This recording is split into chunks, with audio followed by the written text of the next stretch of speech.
আসসালামু আলাইকুম। অভিযান নিউজ টিভিতে সবাইকে শুভেচ্ছা।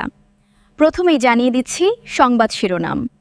শাল্লায় ঐতিহ্যবাহী নৌকাবাইচ, হাওড় জুড়ে উৎসবের আমেজ।